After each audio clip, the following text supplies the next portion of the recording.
So, I should have more time to speak in this one. But before I go on with, I don't really have a plan. I had a plan and I had another plan. I had plan A, plan B, plan C, plan D, plan E. But like my plan to pay my rent and file with code enforcement got ruined as soon as the landlord beat on me in my own doorway and then filed for an eviction while lying to a judge. And that plan went out of style.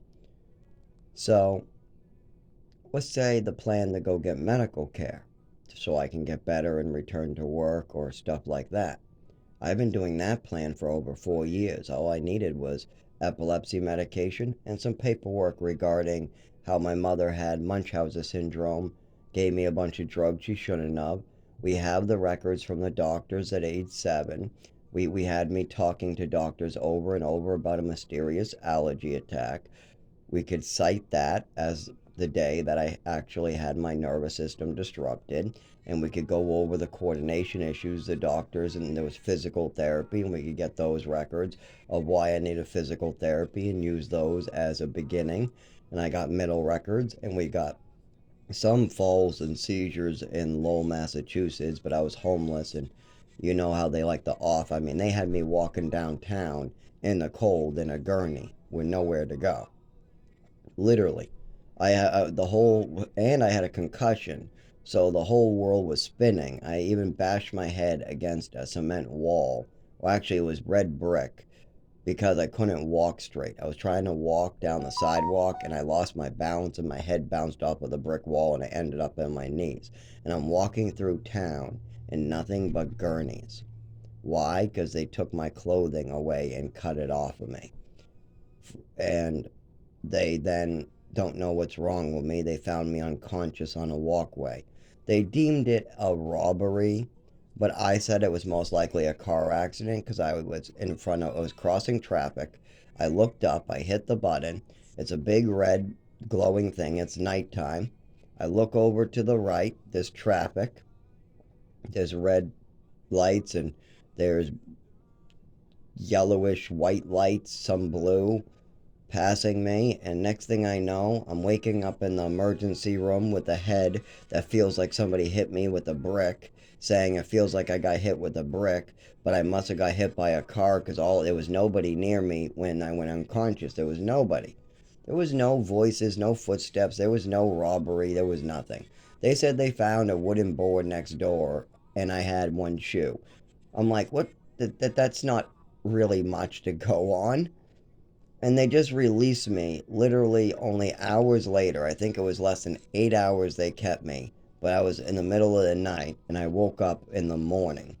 So I wake up at like 4 in the morning and then they have me out by 6. I literally ended up having a seizure and then a head injury. The head injury knocked me out clean.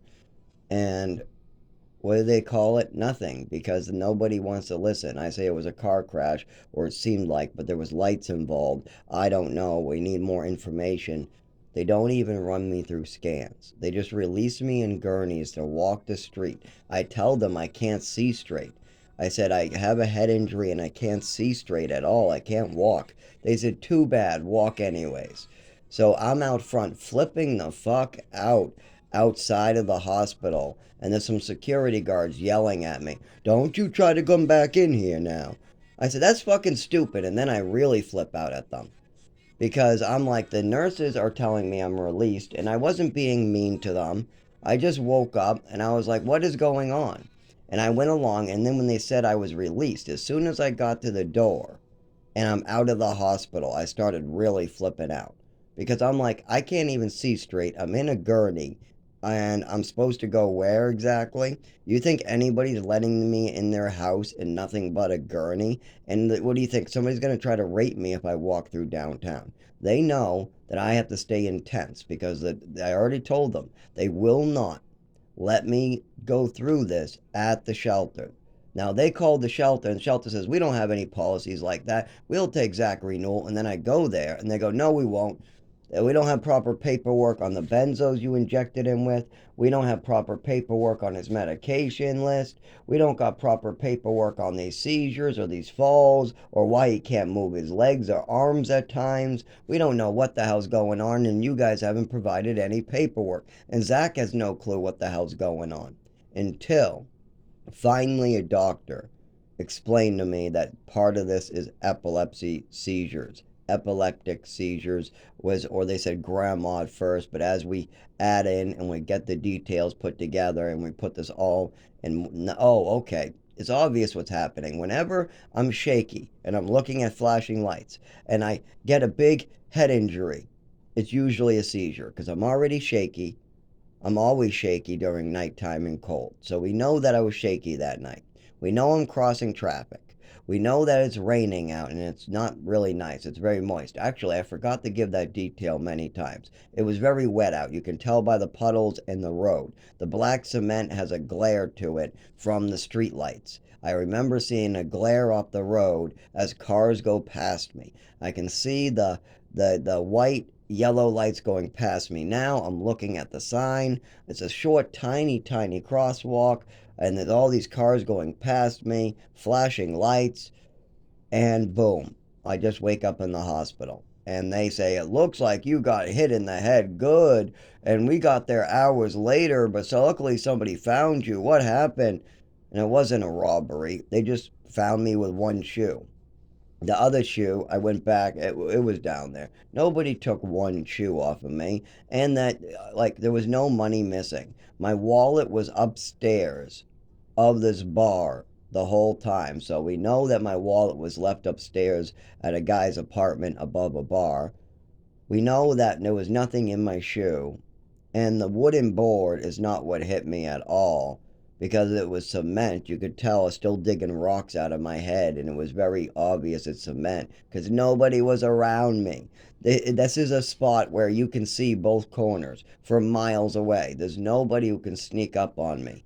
Now, there was a commotion between me and a neighbor up there, and that's because he thought that there was a whole bunch of crap going on because me and somebody else were arguing. Then we told that guy to mind his business, and then he got involved because he thought there was crap going on. So then that neighbor, and so it was a big argument going on, and I just left. I said, I can't deal with this. So I left down the stairs.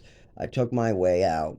No doors closed. You can see the shadows. There's only two roads. I'm crossing the street. The flashing lights bother me. I'm shaking from the sudden cold. I went from light to dark. Now there's flashing. It's a little rainy out because you can tell by the puddles. And boom, I wake up in the hospital. The next morning, it's still wet out. They only got me in a gurney because they cut off all my clothing. Probably because my father and mother told them that everything is a game and I'm just mentally ill. So they call everything a mental illness, and I have no clue what's wrong with me. All I know is I've been loaded up with pills before, and I can't sleep, and I have anxiety, and I have ADHD, and I was abused heavily as a child. Heavily with medications, rulers, by a big black man choking me, getting thrown around rooms, being overdosed by my mother backhanding me, her throwing things at my face. We're just talking about all her language, her mental abuse. This African American mentally abused, I guess, a lot of children by doing stuff to them in front of us. Like when me and Christina had to hear a naked 7-year-old girl get choked out by a big giant. I'm guessing he was 39 years old. Big, heavy set. We're talking 280. We're talking one of his arms is the size of our whole bodies. And he's choking her out with her own arms around her neck in the shower. And many kids had to hear this, and none of us got an education. Do you think my father cared one bit about those other little girls that had to go through that? Do you think those little girls ever got therapy for what happened to them in there? Who knows? Maybe their parents victim blamed and assumed that maybe their little girl was just some stupid brat and she got a great education in that cabin with a bunch of rattlesnakes instead of a pool. Now, eventually, they built the place after years after we left, years after my group the people who got abused left. They finally put in a pool. They built the pool. They built the buildings. They built the place up. They hired teachers and all that. But if you look at pictures of this place during 1999, 2000, and 2001, around the time that we were there, because I was about 8, 9, 10, somewhere around those ages before. I would say about 8, 9, 10 would be a good range, somewhere around there. I'm way after 8. So I would say 9, 10. I was age 8 in there with Christina because when the 7-year-old got choked out, I remember her being 7. But we all got a year. We were there for 18 months, so almost 2 years. So we probably were 8 when we went in, and when we came out, almost 10, something like that. But anyway, it was horrible. But luckily, Christina had Zach, and Zach had Christina. And we would just wander off because nobody cared where we really were. They would pretend like they were in the window, and really they were on their phone playing games. So none of us had to listen until we heard a bell. Then we were supposed to come in like chickens. They used to call it free range time sometimes as a joke. Some of the staff would call it free range kids, time to go free range, just wander off. They would go out, play basketball for an hour maybe with the older kids. And when they mean by play basketball, only horse. There's no cement to bounce the ball on. So don't expect anything but horse. You can shoot and that's it. And most of the younger kids can't make it to the basketball for just shooting. We need a lot more work and nobody wants to teach us how to play ball. They just say, play over there. Play on the offside. You'll be on the sidelines, yeah. Or we just get stuck standing there while everybody avoids us. So, yeah, none of the younger kids played basketball because it was just horse. None of us could shoot, and it's not like we can do anything. Even if they try to play a game or something, we end up getting standing there because we can't shoot. And then they just go, haha, you can sit this one out. You guys can't even make the ball. Okay, you guys can sit it out. We would have loved more kickball, but the ball got popped and the place didn't want to buy a ball. So luckily, one of the staff members brought in a softball and a bat for us to use a couple times. She was a woman, this nice little tough woman, but she was pretty gentle on her holds around the chest compared to a guy choking you out so you can't breathe, throwing you around like a rag doll, abusing children. Compared to that, yeah, she was gentle as hell. I mean, not great on the shoulder blades. Some of us would cry because our arms were still sore from Toby, and people wouldn't understand why there's bruises. And some of the women thought it was from them holding us, but it wasn't. It was from Toby. And remember, in the first 6 months, it didn't get this bad. It only got that bad when they lost so many people that they had to call Toby from night staff, who had a history of doing this, by the way. The other kids were complaining about Toby abusing them as well. And if all the parents got together, then you would have been easy to figure out because you got the other kid who had to go, that mentioned it like 3 times before it stopped. You got my little girlfriend. She's getting definitely abused, but I don't know what's going on with her and her parents. Her parents are rich millionaires who own three Radio Shacks. I wonder how they're doing now. If I remember right, Radio Shack went out of business. So I don't care if he owned 5 Radio Shacks. That might have not been a good thing. But at the time, he owned 3 Radio Shacks and he was deep in the money. Now, my father, he was vice president of Jonan Fabrics in the El Paso location. So you got a lot of these things going on where there's a lot of rich kids. Every kid, father, okay, yeah, this guy owns 3 Radio Shacks. This guy owns a hotel. This kid owns, well, I forget what Victor, the Russian kid. Oh yeah, he was probably a Russian oligarch because his parents looked like rich Russians. They dressed in the whole fur getup and everything. I mean, this kid Victor barely spoke English, and he just went around punching everything and running away. That's all. He didn't talk to anybody. He just punched everything. Punched every kid, punched me right in the face, punched a girl, punched the staff members, punched the older kids. This kid Victor loved to punch and run away. Even in the snowstorm, they took his shoes trying to stop him from running away. You know what Victor ended up doing? He ran away anyways, barefoot and all.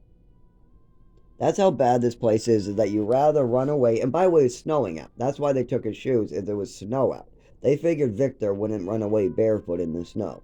He made it all the way to the Whataburger Okay, that's pretty far. They were looking all over the hill for him. He made it over the hill, over it, all the way down, because we knew the secret entrance where you go over the mountain, down the mountain, and it brought you to the little convenience store where you could get a Pepsi. And they would try to bribe us with blue Pepsi. Well, at least me. They would try to get me to keep my mouth shut with blue Pepsi. The African American guy, at least. If I didn't talk about something he did, I got a blue Pepsi. It was so stupid. Or if I didn't complain about him hurting me on a hold, he would give me a blue Pepsi or stuff like that. It was so stupid what he used to do to these children. And they all went out without an education. Now, if you want to get particular, we're talking 3 months in the beginning, and let's say 3 to 6 months of something. I mean, the first teacher for the first 3 months, you could see it in her eyes. She wanted to give us a proper education. She had the table set up for it. She had the lesson plans in her bag. She had everything. But she had kids ages, we'll say from 7. There was a 6-year-old at one time, but most of them aged from 7 all the way to 13, 14, around that range. How do you teach when you only got 4 hours time? It's not like they gave her 8 hours a day to work this out. She had 4 hours to fit in those age groups and do this after riding up 2 hours in her car and 2 hours back home, killing her entire day. Plus, she has to do a lesson plan at home for all these different age groups. So she wanted the help. She had the lessons planned for all of us. But because of all these different age groups, she just wasn't able to give us each what we needed. So she said she wasn't able to do it. The ride was too much. After 3 months, not a single another student or kid or victim from Via Santa Maria in about the 2000 exactly. We're talking 1999, 2000, 2001 era, something around there. She wasn't going to do it. So she left. Then we had a bunch of staff members just doing whatever they pleased. One had a video game class where we just played video games, and he got in trouble because that shouldn't count. And all the other women staff snitched on him. But one of them thought a great idea was to bring us on the side of the highway, have us chop fossils, bring us to the library and look them up. Getting a little better. Not okay. Another one had us wander around the woods. That's it. I was the only kid with a library book of bugs, so I was always matching them. But that wasn't because any staff member had me do it. That's because I was just like, what is this bug? What is that bug? What is this bug? Look it up. Look it up. Look it up. In what? I don't know. In what? I don't know. So I just grabbed a bunch of bug books and I started looking it up. And I wanted to know, what is that? Is it this one? What is that? Is that one? Yeah, that's what it's poisonous. Is that And we knew all of us knew already about the Black Widow under the sink. Little red hourglass. But what's weird about this Black Widow under the sink is the red hourglass was on the belly instead of the back. It was a black spider, exactly like any other Black Widow, except for with the red hourglass on the belly instead of the back. Now, all the other Black Widows in New Mexico we saw had it on the back. And a couple kids got them in their room, but staff smashed them. And a couple kids played with them under a cup outside. Now, me and my girlfriend watched from far away as the African American staff member, Toby, walked by and said, "What are you guys doing?" And the kid said, "Playing with a Black Widow that's poisonous under this cup." And you know what the African American staff member in charge of the safety of these kids in Via Santa Maria said to all these kids playing with the Black Widow, all these children that belong to white parents that are very wealthy? We're talking 3 kids playing with the cup, and then me and Christina watching from a foot or 2 away. What does he tell all of us? So that's 5 kids. He's in charge of 5 kids' safety who are playing with a Black Widow that's poisonous under a cup. He says, "Have fun, just be careful, they jump," and then walked away. Now, that man is in charge of the safety of 8-year-olds and 9-year-olds up in a cabin up in New Mexico that hasn't got a pool, doesn't have facilities, doesn't have a proper teacher, doesn't have nothing. And I'm not talking about proper teacher. Most of the time there was no teacher. Then there was no proper teacher after that. Then I was homeschooled. I mean, How much more pain and suffering has to go around this world in the United States before somebody steps in and does something? So now I'm 32 years old. I'm suffering of epileptic seizures anytime a cold breeze goes by. I fall to the ground, I end up unconscious, I'm bloody, and sometimes I can't walk for weeks, or they don't believe me I can't walk. There is something where I'm numb to the legs and I try to walk and I keep falling down, but most of the time it happens outside when I'm by myself. Sometimes it happens inside when it's cold, but people just make fun of me for it. So what do I do now? Do I try to go to a shelter in Manchester? I could, but I'm still going to need paperwork from my neurologist. Well, what's the problem with that? Well, my mother and father poisoned them. So we had to start over. We can't use any of my doctors up here. They've all been poisoned. They've all been weaponized, so I can't really get any further with them. My neurologist is finally working with me on the epilepsy. He's giving me medications. I got a little better. But the GI's not giving me any hernia surgery, and my guts are flopping around like all weird.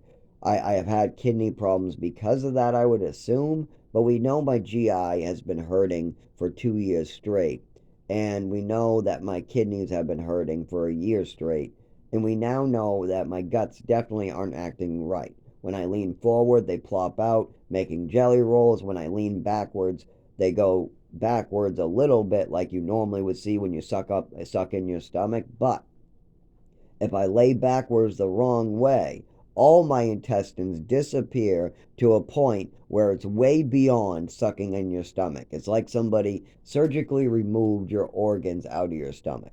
And I have a video on YouTube that kind of shows this. I didn't mean to play it, but I was in a lot of pain, so I did one of these videos. And then I pulled I said, oh my God, look at this, is what I'm talking about. Look at all my organs, how they disappeared. And I'm talking into the camera as my organs have disappeared completely. And I'm not even sucking in my stomach. If I tried to suck in my stomach, I'd probably die right there because that was hurting that day. You could see my heartbeat through it. So we know that that's my organ shifting around because it's not always like that when I'm on my back. If I lay on my back the wrong way, boop, everything disappears. Okay? If I lean forward the wrong way, I instantly get jelly rolls. And I weigh barely 100 pounds. I'm age 32, male. Caucasian, Irish, Portuguese. I shouldn't be weighing 100 pounds. With a heritage of British, the green algae came over on the Mayflower, and we started this country. I'm not even kidding. Well, I'm not saying that that's great. My ancestors probably killed Indians and had slaves because the green algae were the original ancestors on the Mayflower. My heritage can be tracked down to the Mayflower because I did research calling everybody who had any relation to my mother, my biological mother. I never got my biological mother, but I ran into her separately. But while doing my research, I was able to track down my heritage straight back to the Mayflower that you can look up yourself by looking up the green algae crest and prior information that actually goes back to the Mayflower. Then my British ancestors ended up getting, funky with some Irish women or maybe some Irish men. I don't know. Probably not. Anyways, so then they were Irish and British, even though the green algae, who knows what, I didn't get what they were before. I know that they came over on the Mayflower, so I assume English or Portuguese.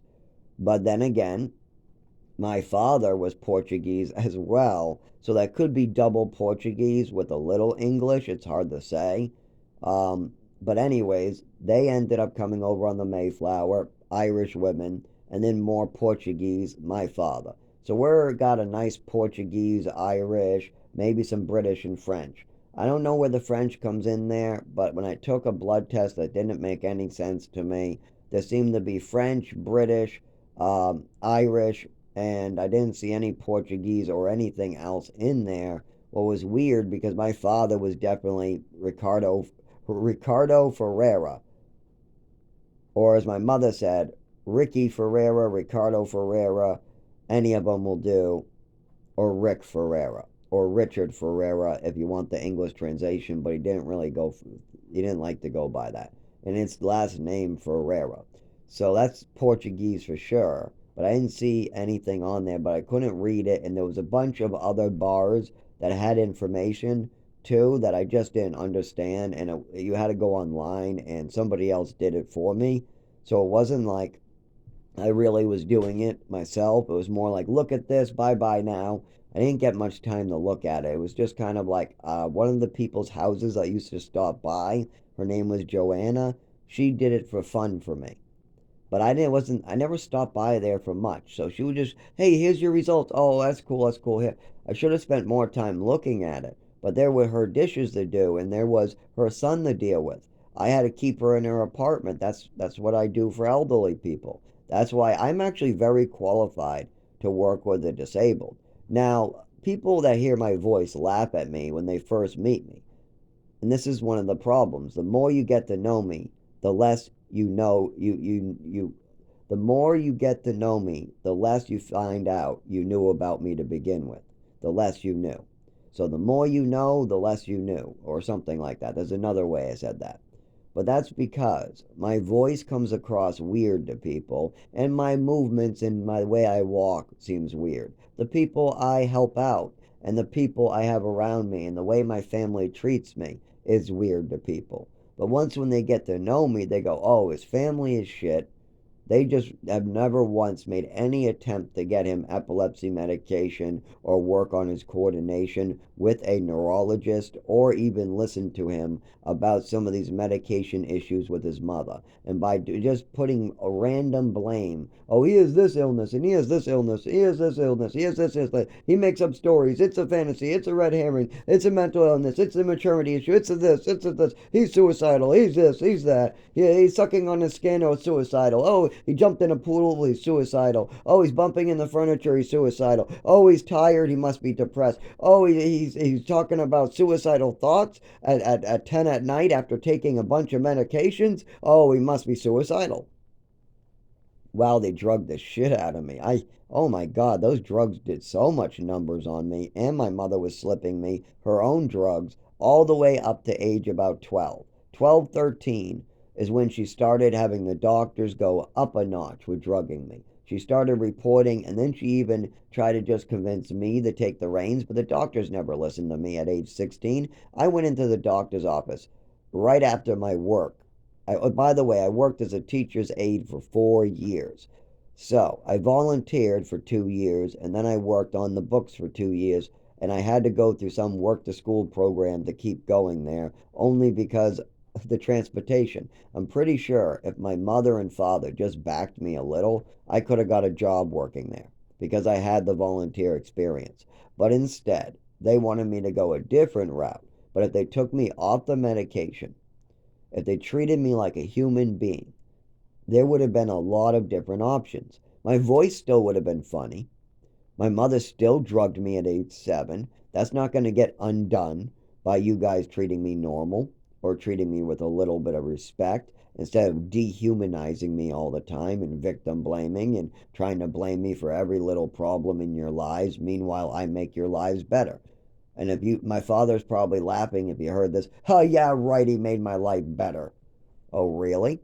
How would you like to go to court for Social Security problems and lose out on $12,000 as the whole family knows that you were screwing around with money that wasn't yours to screw around with, and your son got thrown out of his housing because you did this, and on top of this, you lied to your son, your family, the state, and everybody? How would you think that that would go? Because I got my father out of that. Yes, he was, oh my God, he got himself into a big knot and I bailed him out. Now, my father bailed me out of like getting addiction treatment or going to a rehab or stuff like that. That was only necessary because I needed surgery or something like that in the first place. When a car or just me getting my epilepsy medication and my paperwork regarding my real disability means that I could live in a car, I could collect my money, I could work and pay for these things on my own. I could work my way up. I could build something out of nothing. But instead, I am now forever being used. It is so far late for a half-ass apology. I mean, goddamn. I mean, how far can my father go? He watched his wife drink herself to death. And then that didn't even shock him back into real world. He's still in my mother's fantasy grips. He's still believing that we should never even think about the side effect list that went with all these drugs that was being put into my body. He shouldn't research them or listen to any of the doctors or any of the horror stories that other patients who have taken massive amounts of these drugs have experienced, because I was used horribly by doctors, my mother, and that's just the beginning of Chelmsford. In Westford, I was being drugged by my mother, and the doctors only wanted to help me as far as the primary cares and the schools wanting physical therapy and speech therapy and the sudden change. One of the teachers speaking about a sudden change in my movements, my speech, the way I walk, the way I write my name. She's known me for a year, and I've been one way, and then overnight she sees a sudden change, and what's going on. She even asked me this question at 7 years old, or 6 years old, right after the overdose. I was brought into the hallway, and the teacher asked me if there were any changes with medicine at home. I asked her, why? I don't know. I don't know what. She goes, there has been a problem with your movements of your body. You move differently when you walk down the hallway. You're moving your hand differently when writing your name. When you talk, it sounds like you're having trouble with your pitch or your speech. And this seems all of a sudden, and it seems to be sticking with you. We're going to call home, but there's no changes with medication? No, I don't know. I'm taking the same amount of medication. As the sweet little. I had no idea that mothers were allowed to drug their children and have Munchausen syndrome without getting treatment. I had no clue that these were things. But now I do at age 32. And a doctor just has to write it down, give me treatment. I get Social Security, it looks like, at this point, because now we got, 5 different injuries on top of it. Now I'm going to need a lot of surgeries and things to get better. But it's just like hernia surgery. Make sure my kidneys are still good, because they're still hurting. But none of that's going to happen. You know why? Because they're playing a game in Rochester, New Hampshire. My father's yet to take responsibility for his actions. My family is yet to even answer, even try to call me. They all just want me to die and make this all go away. That's their favorite way. Just blame the victim here. Call him crazy. Pick your card. Any card calls that crazy. Is it this crazy? Is it that crazy? Oh, pick this one crazy. Instead of just calling me on the phone and wanting context and information about this subject. They're all coming up with just, I remember he did this and I remember he did that, without the context or the information from me who was there. A lot of the stuff that people said I did, they weren't even there to see it. It's just stuff my mother passed on as info. That's all it is. It's just a story, a rumor that my mother passed on. Like, for instance, let's say at age 5, I lit a match to see the glowy thingy in a closet. I wanted to see the glowy thingy. And my mother spread a rumor and convinced my father, and she even tried to convince the little child and convince every single doctor and everybody she met that this little child who just tried to see the glowy thingy was purposely trying to burn down her house and her father's house. His father's house. Even though the kid has never done anything like that, he had no intention. All he ever wanted was a family and a home. Why would he do that? He wasn't trying to do that. He just was curious about the glowy candle thingy and the matchbook near the candles. And he took it and lit them, trying to see the glowy thingy, and then went back out to play. Then the mother came and found the book of matches, a whole pile. She came over asking him. He said, I don't know why I did it. No, you do know. And you say, I don't know. Then the mother goes, you did it because you were trying to burn down the house. You could have burned down the house. So you must be trying to burn down the house. You admit it now. I was trying to burn down the house? I don't know. What? Is Santa Claus coming down the chimney if he rubs his nose? Is the tooth fairy going to come and give me money if I put the tooth there tonight? That is real, right? And so is what my mother's telling me. And I'm all confused as my mother goes around going, see, see, see, look, I convinced him to repeat my rhetoric.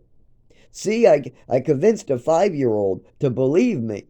That's all my mother ever did when I was a young child. She used to do this quite often. One of her favorite types of things to do is change her story. Tell me one thing and tell them another, making me seem like the crazy person. They're very good at this. They'll tell me something really fucked up, or they'll do something really fucked up. My mother or father, or even my father's wife now. They'll do something really screwed up. And then they'll tell me why they did it with the truth. But then they'll change their whole story later when other people get involved so they don't look bad and I look crazy. And that is part of why I'm getting hurt today, is they continue to do this with doctors and medical professionals and state reps. They just kept on avoiding responsibility and using me. My father never had to deal with Social Security when he was supposed to go to court against them for stuff he did because he used me. I refused to sign allowing my father to get away with it. When my mother drugged me, she moved me to Texas using me to avoid responsibility.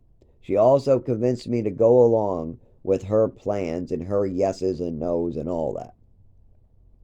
My mother also gave me an overdose and knew what was going on. She knew what she did was wrong and she didn't want to tell her husband.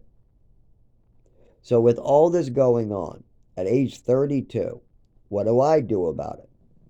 I mean, we can't blame other people for my choices, so what can I choose to do about other people trying to murder me and take my doctors away and take my ability to drive away? Let's see. If I choose to drive so I can get out of here and live in my car, would that be a good choice?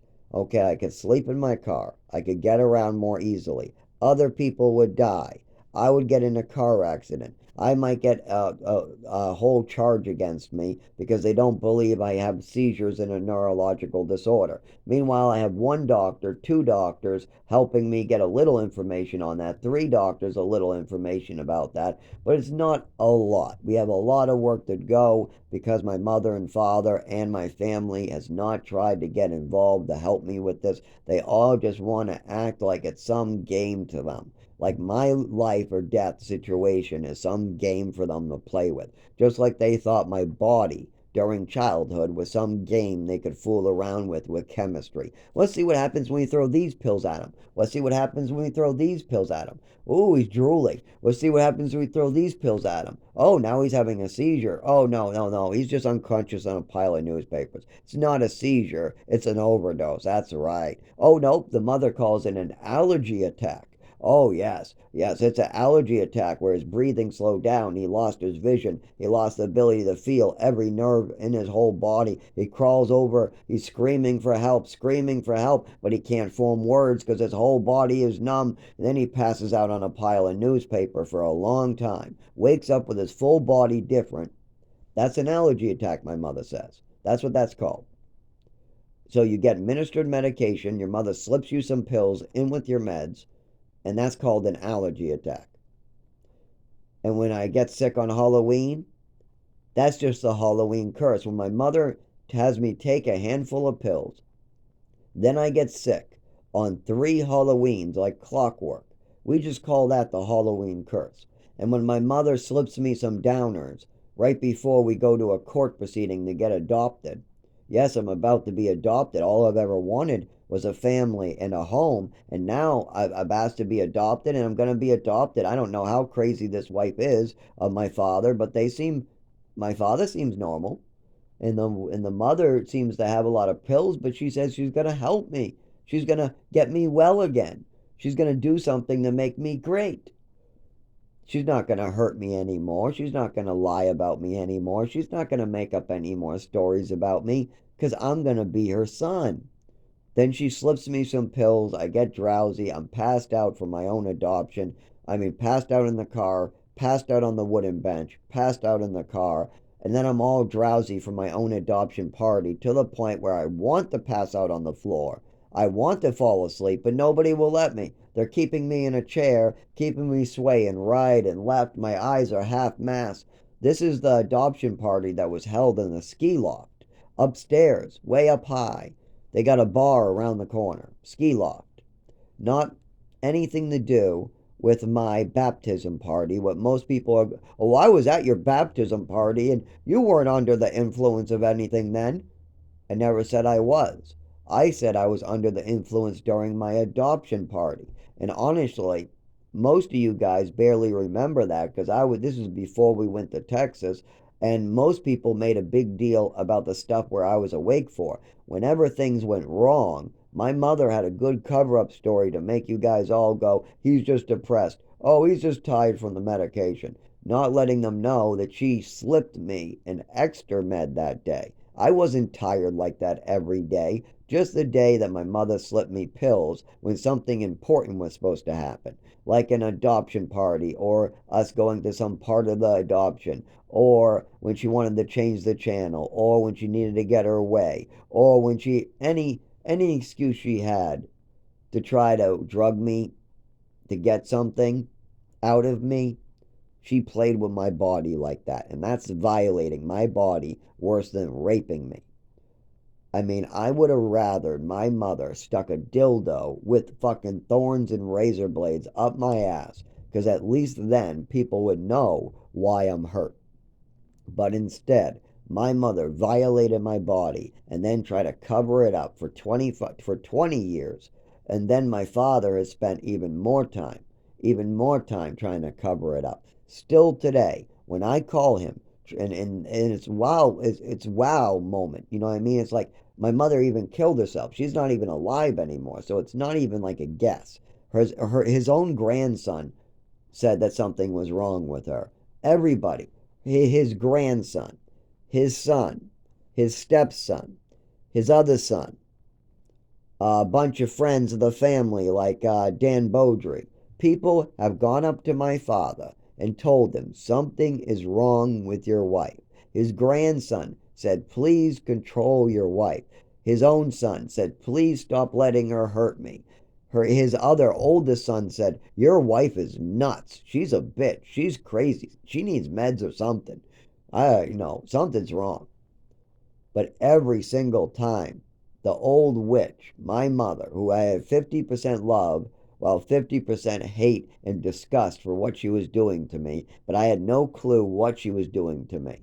So I stuck with it, hoping that maybe one day I could figure out, what's going on. I'm taking these meds, but nothing's working. But I go to the doctors, I tell them the truth, but my mother's right there telling me to be quiet because she has more information than I do. Now, as an adult, 32 years old, now that I know how the medical care system works, I can make an honest decision in my own health care. I know what information the doctors need because a doctor is only as good as the information you give them. You got to remember that. My mother gave the doctors and fed the doctors terrible, hurtful information that could permanently cause damage to my body and my life. And she did this over and over and over and over while drugging me, while giving the doctors more bad information and drugging me, while giving the doctors more bad information and drugging me. Even if there was no prescription from the doctor, my mother would give me pills anyways. It doesn't matter. Even if I was on a plane, she would give me opiates for a headache. I could be having a bad headache and she'll just give me opiates, not like it's no big deal. This is the way my mother was. Hurtful. Now I'm trying to give the doctors good information that's factual and based on real life events that I went through. Things that I had to go through. These are milestones that I overcame. Now I'm in Rochester trying to overcome a landlord trying to suck me dry. He's also a big liar. He's been blaming tenants upstairs, downstairs, me, anything he can do. We were all fed up with it, but what do you do when a judge is sucking it all up like it's a fucking slushy? Ooh, the landlord says this and the landlord says that. Oh, and he has his maintenance crew who's under the table living next door getting free rent. He has those guys writing him notes. Oh, and who's this Mark Harrington? We don't know, but he says it's their fault too. Great. And he's sucking up all this crap. And of course, I sound crazy, so we're just going to add a bunch of proof that I'm crazy to the list, right? There is no actual proof. What was the one? Oh, my cream that I was putting on my back is cocaine. Yeah, there's no evidence to this whatsoever. The maintenance guy came by when I was naked. I asked my roommate for privacy so I could put cream on my naked body. By the time I had my long underwear that kind of looks like pants up, yeah, they're kind of like pants, but they're really long underwear. They're supposed to look like pants, though. It's kind of neat. Anyways, by the time I had them up, I heard some smirking. I look over, and somebody has walked into my apartment smiling at me naked while I put cream on my body. It's my maintenance man with my asshole senile 84-year-old roommate. I tell them both to get the fuck out. Get the fuck out. You didn't call. You're supposed to come 3 days ago, and now you show up out of the blue while I'm changing naked. But David is senile. You know that. David is gone in the head. Get out. Now, he was worried I was going to report this in court because the courts just started about the same time as this. So he was worried I was going to bring up that the maintenance is coming in while I'm naked. But instead, I know that's David's fault. David brought him in. The maintenance got a terrible ride there. But he needed to leave when I told him to leave. When I tell you to leave, don't just stand there looking at my titties. Don't just stand there. I'm not crawling across. Oh, by the way, this is when I couldn't walk and the doctors weren't giving me a wheelchair and the cane wasn't doing it. And they try to say a walker, but they don't understand. I can't stand up straight even with a walker. And no 32-year-old on this planet has a walker. It's either a cane or a wheelchair. We know this. So they just left me for months crawling around everywhere. It took about 2 months to get back off the floor, maybe 30 days at the least.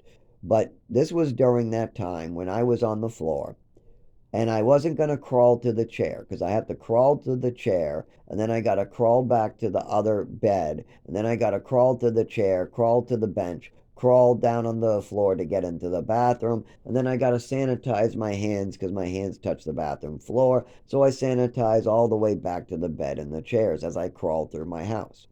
I'm not going to give this guy a show like that. I'm not crawling across the floor halfway through the kitchen to get into a chair halfway naked in my underwear in front of this asshole maintenance guy who can't do shit. He's there to probably look at a window that's obviously needs a window installer to come in and put in a new one, and you can't do that with tenants. Just like shaking in that tile full of mold and letting it all just breathe in isn't helping either. Replacing that ceiling tile over and over and over, shaking more and more mold into the air while you let the leak continue coming down isn't going to do shit. It takes about a month or two before both pipes get ran again. Because that's what it is. It's both pipes being ran at the same time upstairs for the showers. It builds up pressure and lots of liquid comes into the tile. Within 30 days, a giant mold spot starts eating up the water in the tile. Because mold grows on everything. It's all over the house. It's everywhere. It eats up anything that gets wet. It's all in the walls. It's under the floor. It's in the carpet. It's in the ceiling above the bedroom. You can see it with a flashlight. It's in the bathroom. It's eating out a hole in the top of the wooden frame. It's eating out a hole in this window. And you can see it outside, a 20-foot mold growth, all trying to eat the outsiding of the building too, and under the siding as well as in the walls and the windows, of course, that are on that side with the mold.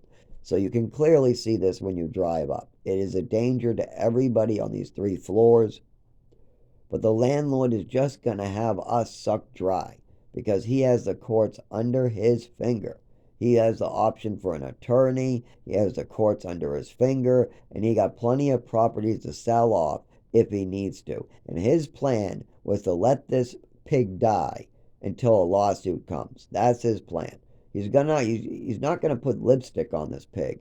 He's gonna let the pig die. The only way you can really fix this up to code at all would be to have a window installer and a pipe.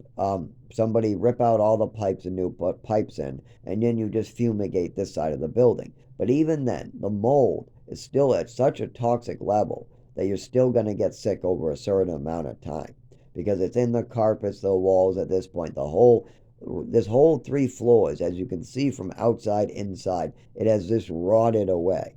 It's all inside of it, all inside this side of the building. It is inside the walls on 3 floors. It's inside the floors on 3 floors. It is eating out windows on 3 floors. But see, the judge goes, I don't want to hear any evidence about other people's apartments. And he said the same thing upstairs. I was willing to testify upstairs when they went to court 3 years ago because of this landlord playing a game with them. And they said the same thing. We're not going to hear anything from any other tenants. That is a game that they're trying to play. Code enforcement in Rochester refused for 5 years straight to take any complaints about the mold, to even tell us where we can complain, to even show us what to fill out. Nothing. What they said every time is, we don't do mold here in Rochester. We don't do mold here in Rochester. We don't do mold here in Rochester. But when code enforcement got a call from the Supreme Court, they changed their attitude and said, we do mold, but it's only in certain cases. But only after the eviction already went through did they start taking the complaints. They want the people to complain while homeless, going through hell with a landlord and a judge. And that's why I'm going to lose my mind. I'm going to be made radical. And I think at first I better go down to the Supreme Court and the emergency rooms and the doctor's offices and see if they'll finally do their fucking jobs at all before more people are dead. Because I'm not sure if Dave will survive Wentworth Douglas up there. I don't want to be killed next. I don't want to be used. I don't want to be sucked dry. This is a violation of my rights. And my ancestors knew what to do when they came to America. They knew what had to be done for all human beings. We have to work together, love one another, work hard, not violate each other's rights, not make up stories. And they believed in the 10 Commandments. They believed strictly. Yes, they did. They were very, very religious, the first immigrants that ever come to America. All of them were strictly religious. They didn't want their religious rights prosecuted in their country. And they believed in the 10 Commandments. And what is number 9? Tell me, what is the 9th commandment? Thou shalt not bear false witness against thy neighbor. What that means is you don't talk shit about other people. You don't make up stories about them. You don't make assumptions about them. You don't write illnesses that you don't talk to the patient about. You don't assume that you know something about a patient without speaking to the patient to confirm it. You don't try to make up stories in the courts to try to get your way. Judges shouldn't be making assumptions and trying to write down anything about anybody else without talking to that individual and having a full conversation. And if one party can't read or write, then you need to do things verbally through another agency or another way. Maybe you have somebody meet once a week with the person so they can write down their side of whatever's going on. But that's not what's going on. Instead, people want to violate the 9th commandment that's going to result in people's deaths. And that is violating another commandment, thou shalt not kill. So you're literally making sure I look over the 10 commandments, but right now I'm trying to learn over 100 more commandments of the Judaism Torah. That one is much, much harder to memorize. So forgive me if right now my brain is on Torah. But thou shalt not kill is on both the Torah and the Catholic and the Christians. And if you are Catholic, if you are Roman Catholic, then that means you have to follow the 10 commandments or you go to hell. You go straight to hell, especially if you don't get forgiveness, especially from the person you violated it against. If you try to murder somebody, oh yeah, you're going to need some forgiveness from that guy. And if you try to make up stories about somebody to the point where they're bleeding or hurt on the side of the road and they can't get medical care, or to the point where they're drugged, drooling in the corner of a room, or to the point where they're overdosed on a pile of newspapers, yeah, you might want to stop making up stories that like this person, oh, he's mentally ill, he has immaturities, oh, it's a red herring. Well, those statements could result in the death of another person. This is why it's important to work together. We all need to communicate.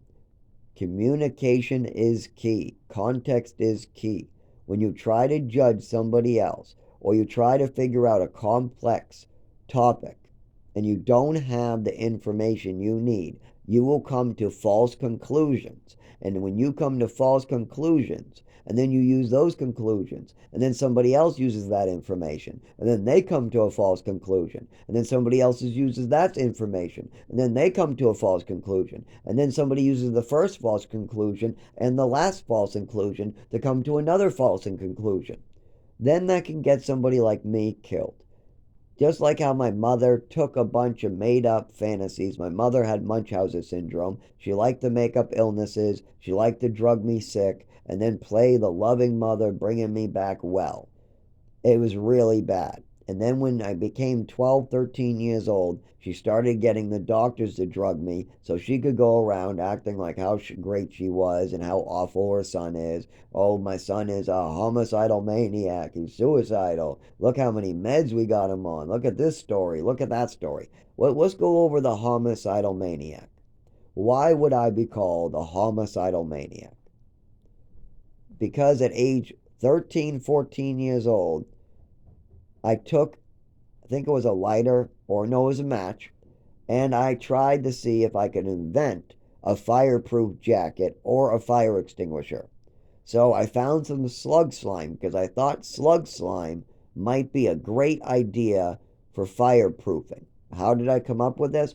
There was a little documentary on TV that said slugs were born out of charcoal fires. The fires would die down, and the Romans thought slugs were born out of fire because they used to come out of the fire pits. They used to see slugs coming out of fire pits a lot, out of the ashes. Okay, that's an interesting fact. Romans thought that slugs, or that maybe it was the Greeks, but either way, it was Roman, Greek-looking people thought that slugs came out of fire pits, born that way. They were just born out of fire pits because they noticed slugs coming out of fire pits. They believed they were born there. Well, wasn't exactly true, but anyways, oh, slugs are fireproof, in other words. As a child, age 13, I put that together. No, I think I was younger, 12. 12 or 13. Yeah, closer to that age. I thought that that could be a great invention when I was older, but I had to run the scientific method. I knew you had to test your theory. I knew that much. I was really into science. I really wanted to make a breakthrough for all of humanity. I really was that type of mind. I knew I had the mind to really do this. Just like the person who made the breakthrough of electromagnetic adhesion, where they used fruit and they found out that you can lift heavy objects with gelatin made from fruit paste, and that's through electricity, and it's like an on and off switch. You can make it stick, and then you hit a switch and it releases, but it doesn't have to be metal.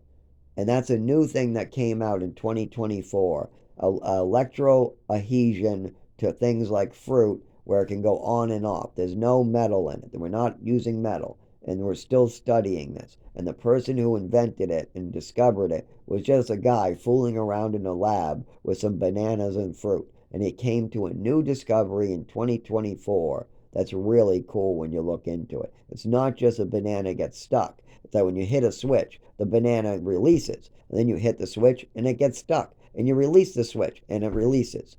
That's the difference. It's an on, you can turn it on and off.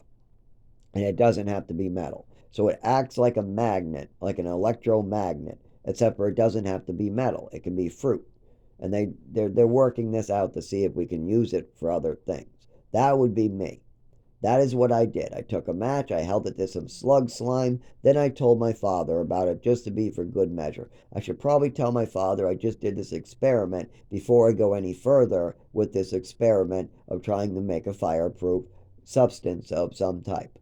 I thought slug slime would be fireproof, but it just bubbled up, so nope. I said, nope. If it bubbles up that quick, nope.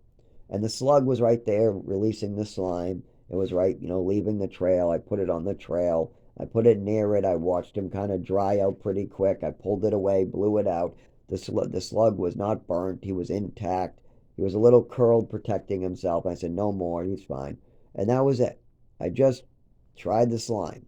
That's it.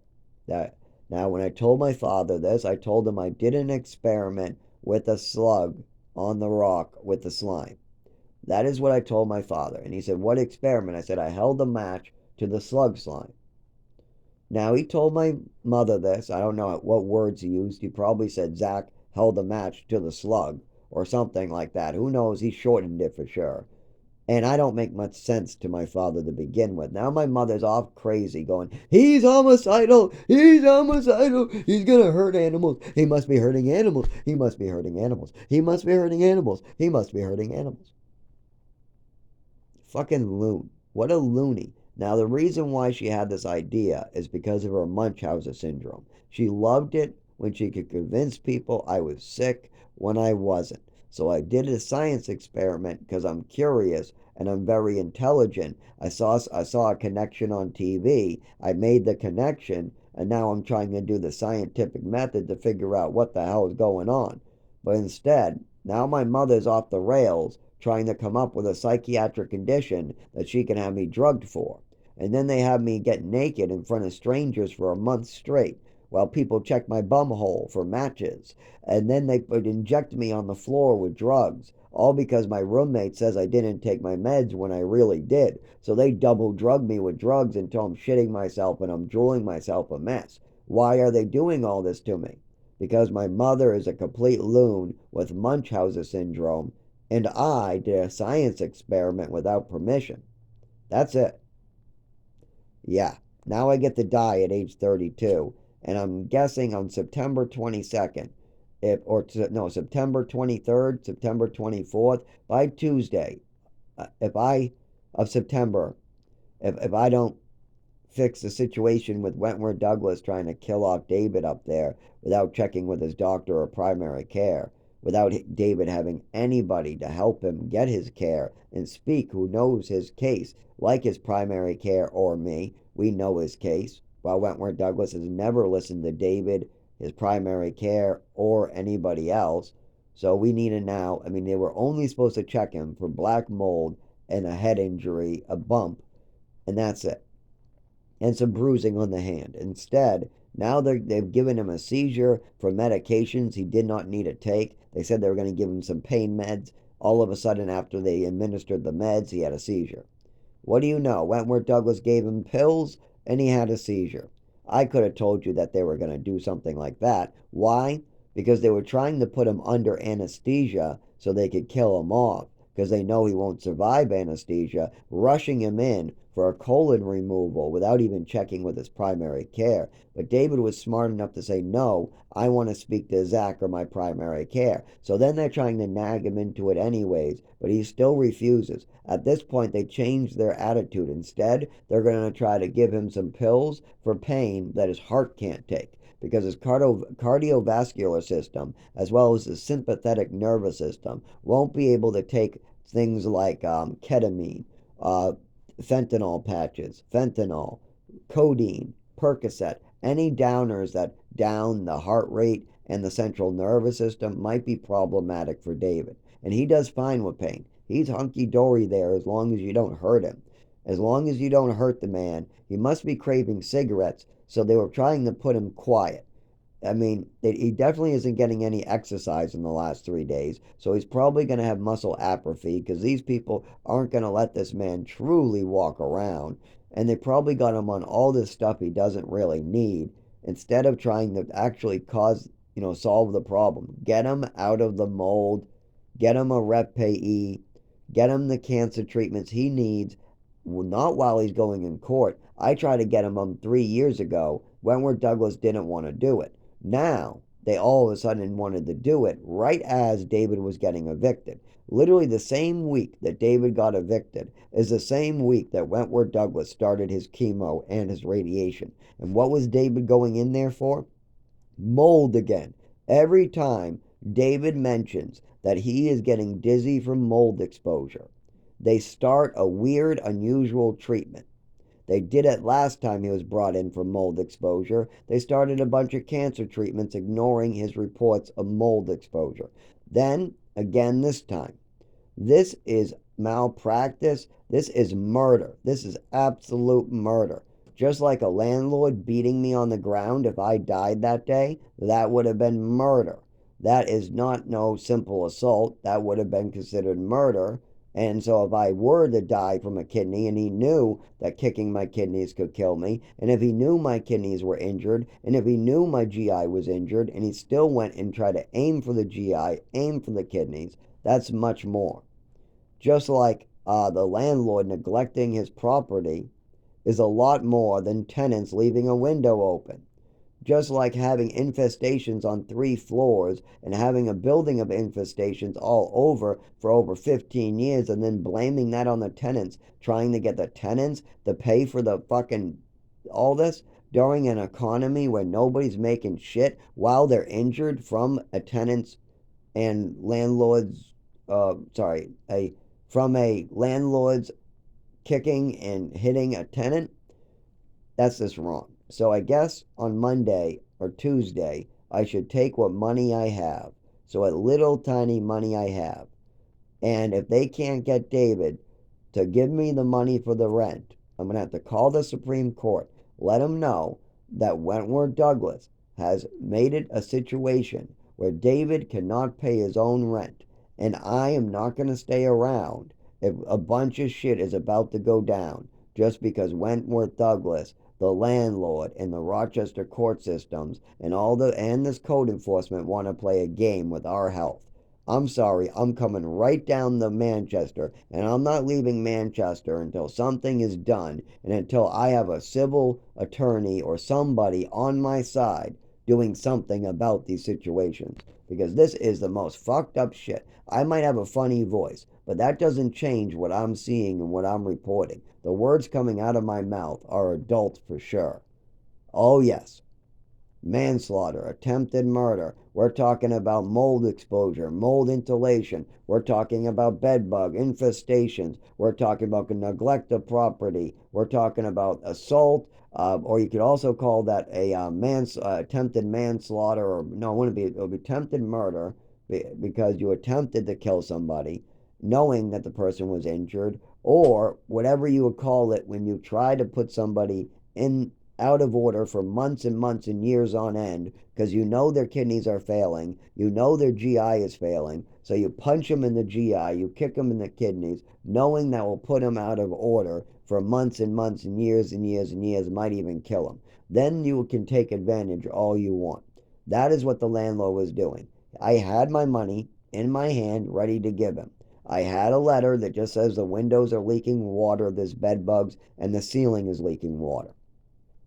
David wrote that and signed it, the letter. I put my initials there because it was all true. I fact checked it. Then we tried to give him the money in the letter. He refused to take that while calling me a bunch of names like junkie and faggot. I said, you are glassy-eyed and not looking too well yourself right now.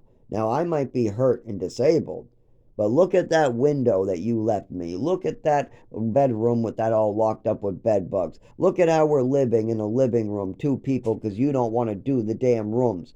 I already gave you money. Then he goes, oh, well, I'm still not taking your rent money, and I'm still not taking the letter. I go, you have to take the rent. I am paying you the rent. He goes, I'll play the same game. And I go, what the fuck is this guy talking about as he goes to the door refusing to take the rent? Then I remembered he played a game with 3 other tenants where they tried to give him rent money. He said, if you make a complaint, I'll evict you. They made a complaint to get bedbug bombing, and then he refused to take the rent. So he's playing the game where he's going to refuse to take the rent and then file with the courts that we refuse to pay him. And then before we even get in anything for the bed bugs or windows. He can move us out, put a little paint on it, and get somebody else sick in no time. So what is my family doing to help me out of this situation, seeing as a lot of the situation has been made worse from their choices and their decisions? Don't you think me having a doctor actually know what's wrong with me would have made a big difference? Don't you think me being able to return to work would have made a big difference? Don't you think me not having seizures on the side of the road all bloody could make a difference? Don't you think if I could walk or drive, that would make a big difference? But all those things require either 10 more years of the same doctor seeing seizures and epileptic seizures and problems walking and legs not working, and most likely I'll be in a wheelchair by then, but he'll see enough. They'll push me downstairs, they'll throw me to the ground to test me like they do. Oh, you can't walk. Oh, you just hurt yourself. Why didn't you stand up? I told you I can't walk. Well, I'll pick you up again and I'll throw you again. Oh, you still can't walk. So they test you by pushing you to see if you catch yourself or anything. But if you can't walk, your legs are numb, you don't catch yourself. Instead, your head goes against a piece of wood or your head bashes on a table. And then they go, ooh, that looked like it hurt. I guess you really can't walk.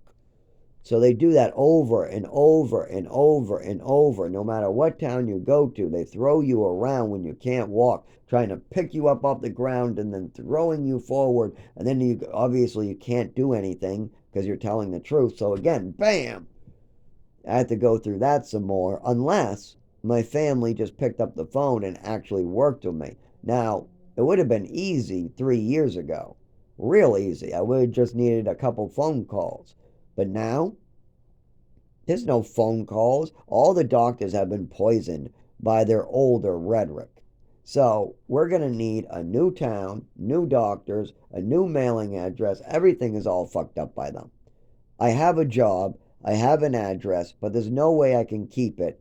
Why? I've had no money. I've had no proper doctors. I've had no proper medical care. I'm not allowed to go back to work until I get doctors and medical care. The landlord wanted money. Give me money. Give me money. And then he also has damaged apartments that I reported. So now he's mad. Oh my God, he's taking pictures. Oh, he's getting me in trouble. Oh, he's bringing me to the Supreme Court. How dare he? How dare he? I'll make up stories about him. I'll call him a junkie. I'll say this about him and I'll do this and I'll get the old man all twisted up and I'll do this and that.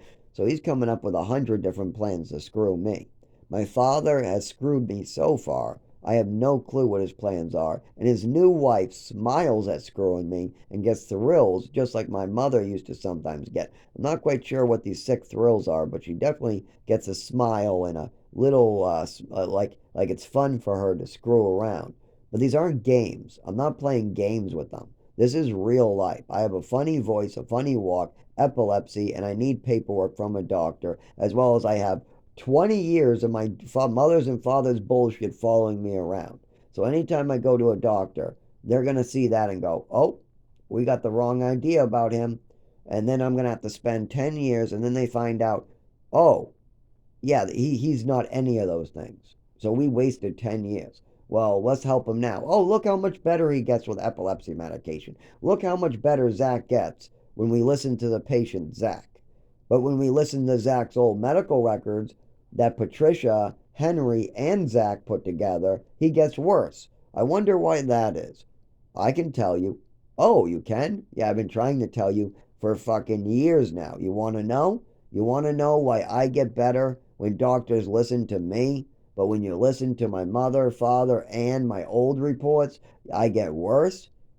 Oh, it's very simple. My mother had Munchausen syndrome, and she made up a lot of stories. And my father rather try to make up stories about me or blow things out of proportion or try to use old information that he doesn't understand that maybe I didn't even understand at the time.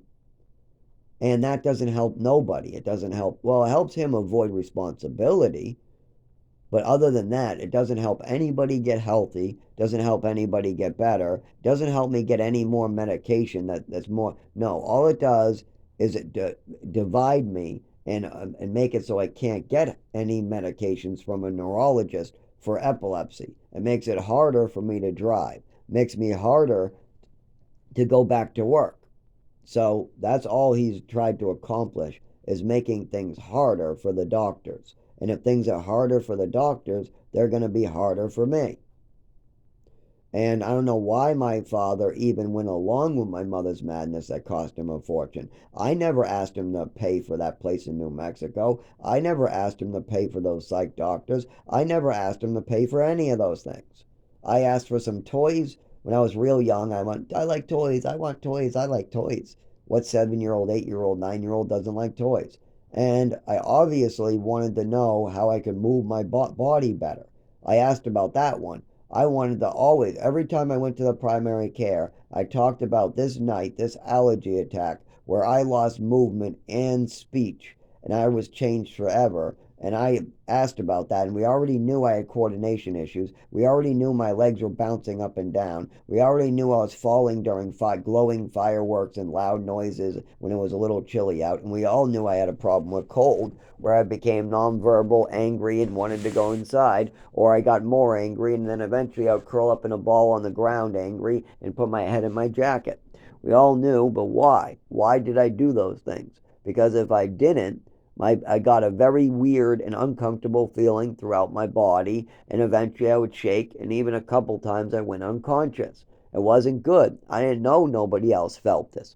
I thought everybody felt this during the cold. But no, I have an epileptic disorder. I definitely have something that causes some type of flashing light, certain noises, touch. It's very obvious. Epileptic medications make it better.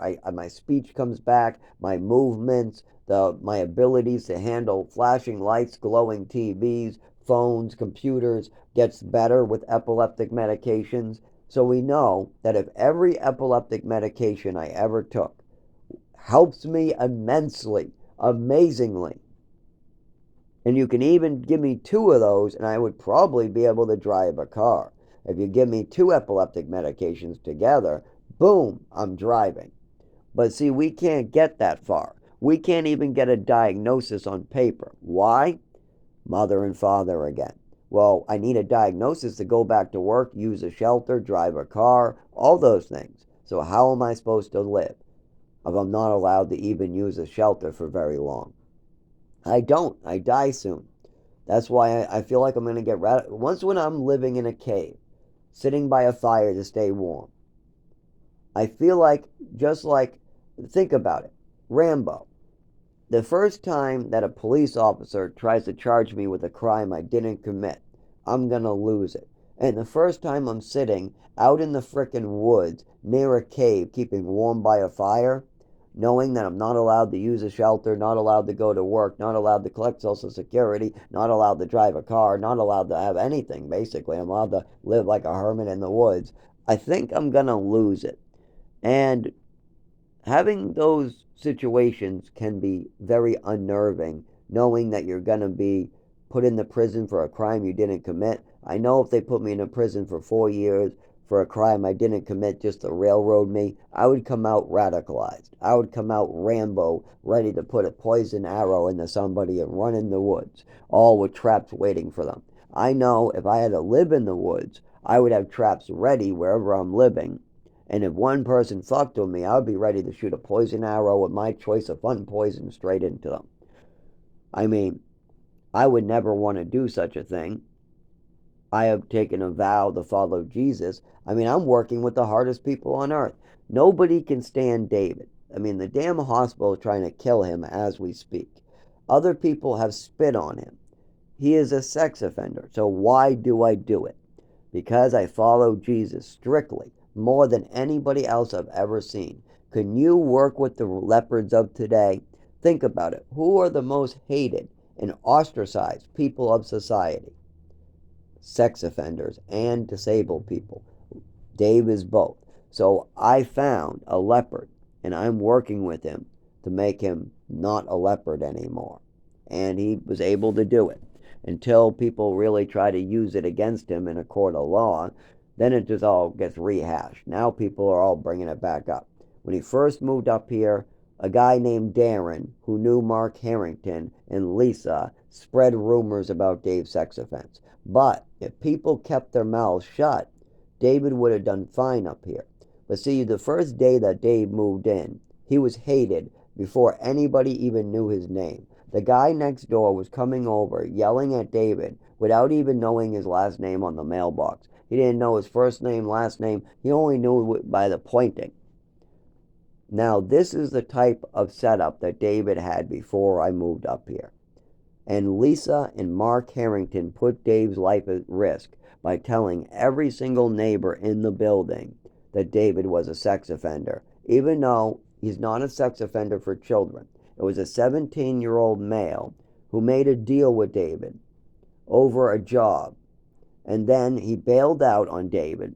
No sex actually happened, but then they pressed charges, the police department. Then the kid bailed out because he made up too much of a story, and then the police kept on pushing it. But then David ended up just pleading no contest, so he thinks that means not guilty. They told David that no contest means not guilty, so it was a railroad job. David pled not guilty through no contest, thinking that's what it meant, and then he was doing jail time, and then he had to register, not knowing what the fuck was just done to him.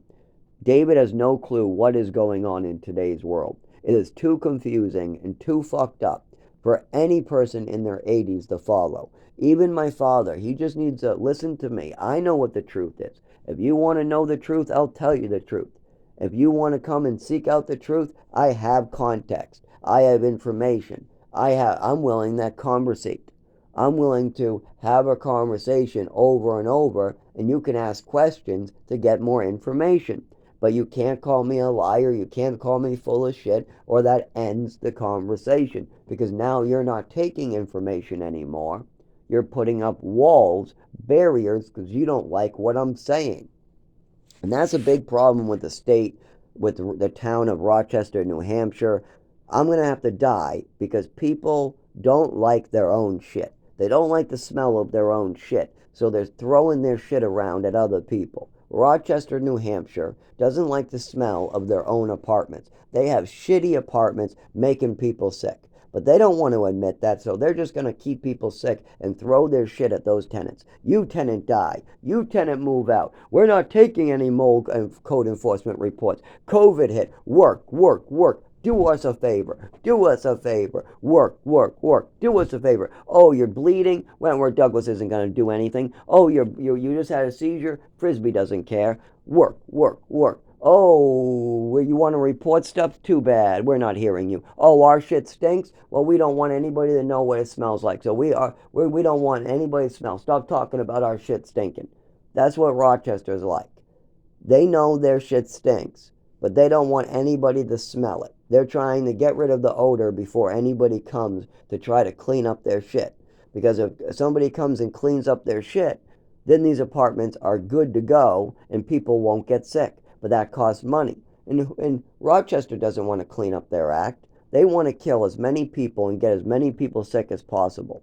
I mean, we got sick. The tenants before us got sick. We've had 4 people move out because they're getting sick. We got upstairs getting sick. We've all been getting sick from at least, I mean, you can take pictures. We got pictures, videos going back years. But the landlord has an excuse for everything to give the judge in Rochester. But if you put him up against somebody who has our context, who has our pictures, who has our videos, and I give him the context of all the games he's playing. Well, this guy came in and looked for bugs in the dark. Yeah, he didn't even have me turn on the breakers. Yeah, he literally looked at the bugs in that room in the fucking dark. So when you have that context, and then you see the report from the bug guy come in, there are no bugs. Then you go, and how did you look again? Did you look with a flashlight? Did you turn on the lights? No, I just walked in and took a look. That's pretty funny because Zach had the breakers off. So how do you see a bug in the dark without moving anything around when you're only stood in the doorway? So those type of context can actually help us hire and do the right thing here. But it doesn't look like they want to do the right thing. They want to hurt more people. They want the Rochester people in danger. They want the citizens of Somersworth, Rochester, or from wherever else. There might be people from Washington, D.C. moving into this apartment. Maybe they get a nice house in Rochester for the summer, and their son they want to put in this apartment so he can drive to college. And they don't have a lot of money to spend, so they put him in this apartment. Then he gets sick. It could be anybody. This is built for a child, too. There's one child room and one adult room. It's not a two-bedroom like two people rent and split the cost. There's one child room and one adult room. So most of the time you get one adult renting it and putting the other room as their child. That is what this is zoned for. It's really just a one-bedroom with a small addition for children. It's not another room. It's as big as a closet. The extra bedroom, the second room, is our bathroom is bigger than it. So it's really not even a room, but it's perfect for just a 5-year-old or 8-year-old. Where, in my case, I live in the living room, David got the bedroom, and we just use that as storage. Or we had a person stay here with the landlord's permission for a short amount of time that was like a child. So he took the child's room.